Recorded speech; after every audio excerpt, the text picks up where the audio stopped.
Baixa.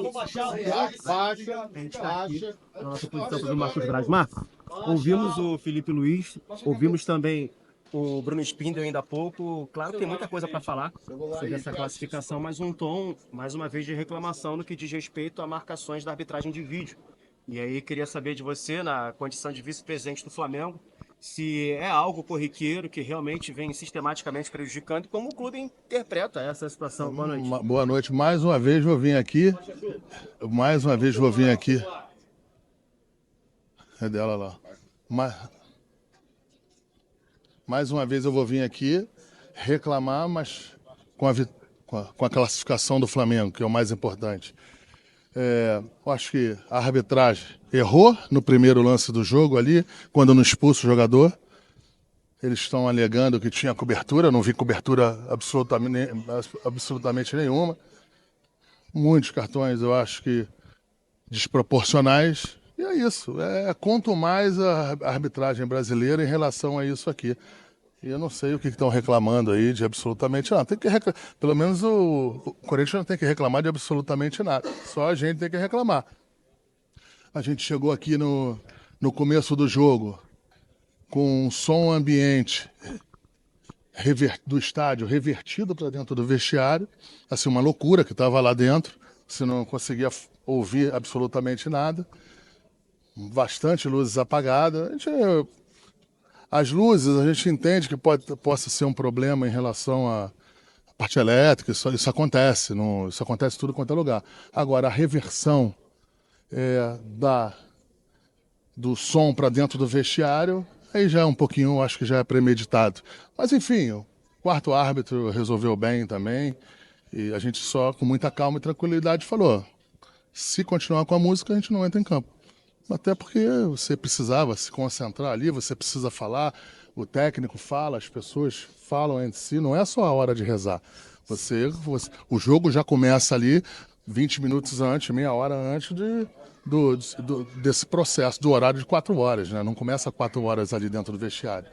Mas é isso, eu acho que o Flamengo mereceu aí, pelo que jogou, acho que todo mundo jogou. Chegou uma hora que estava jogando pelo Bruno Henrique, né? A expulsão dele eu tenho como correta da arbitragem, na minha avaliação, mas o que ele poderia ter interpretado em relação ao primeiro ou segundo lance do jogo, em que o Arrascaeta ia entrar sozinho, e o pior, e o estarrecedor, não é o erro da arbitragem, que às vezes o árbitro está em algum local em que ele possa estar desprivilegiado. O absurdo é o VAR não chamar, o VAR não chegar e pelo menos analisar o que foi analisado. Mas enfim, o resultado foi o que a gente queria. Estamos na final, é a terceira final consecutiva que o Flamengo consegue. Isso que é o mais importante. Você está recebendo alguma coisa sobre a possível...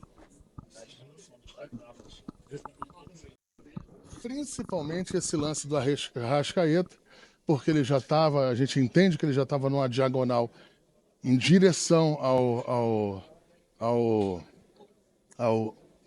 gol. E eu acho que o jogador deles fez a falta, tanto que tomou um amarelo, só que a interpretação de não tomar o vermelho é uma brincadeira. Quando o Bruno Henrique errou, ele tomou o vermelho e assim foi. Então, eu acho que no começo do jogo ele quis ele não quis expulsar um jogador do Corinthians, mas infelizmente numa sequência teve a situação do Bruno Henrique, que era com pouca interpretação e mais assertiva, e aí ele chegou e expulsou o jogador, e é isso. Choram muito, ficam chorando demais em relação à arbitragem, em relação à data dos jogos, entendeu? Isso acaba prejudicando, entendeu? Enfim, mas vamos lá. O Flamengo deu uma camisa pro Daronco depois do jogo, o Corinthians alega isso e exige que seja colocado na súmula. É vergonhoso essa tua pergunta. Eu respeito a tua pergunta, pelo amor de Deus. Não, calma. Que eu recebi a informação. Mas calma. Deixa eu ir até o final. Deixa eu ir até o final, depois o senhor fala. Vai lá. Tá? O que acontece é o seguinte: imputar qualquer tipo de situação à arbitragem de hoje é piada, né? É piada. Eu respeito a tua pergunta. Peço até desculpa, respeito a pergunta, mas é uma piada falar de camisa. Eu não vi se deu camisa, se não deu camisa. Mas se deu camisa não adiantou nada não, foi pior. Ô, Braz, em relação ao Hugo Souza... Você ter tomado a camisa. Braz, em relação ao Hugo Souza, agora passado o jogo, pode acontecer alguma evolução? O que vocês entendem? Houve alguma coisa aqui, aproveitando a vinda de vocês para o Rio de Janeiro? Vai ter alguma definição em relação ao Hugo Souza? Não, primeiro, mais 500 mil reais. A definição é essa, mais 500 mil reais, totalizando R$1,5 milhão de reais que eles têm que pagar. E até agora, não, eles não apresentaram a documentação que a gente entende que nos deixa com segurança em relação à compra efetiva do atleta. E a gente vai esperar isso com muita tranquilidade. Quando isso acontecendo, o Flamengo ainda continua com 40% do atleta. É importante você ter uma posição grande num jogador aqui no Corinthians, seja lá quem for, ou o Hugo ou qualquer outro, porque é um jogador que ele vai se valorizar aqui ao natural. Agora, a gente precisa que esse primeiro passo aí seja definitivamente se concretizado. Enquanto não se concretizar, fica como é que tá. Entendeu? Eu queria botar até um amistoso para ganhar mais 500 mil reais. Tá bom, valeu, gente. Trazer o Fabrício aqui agora.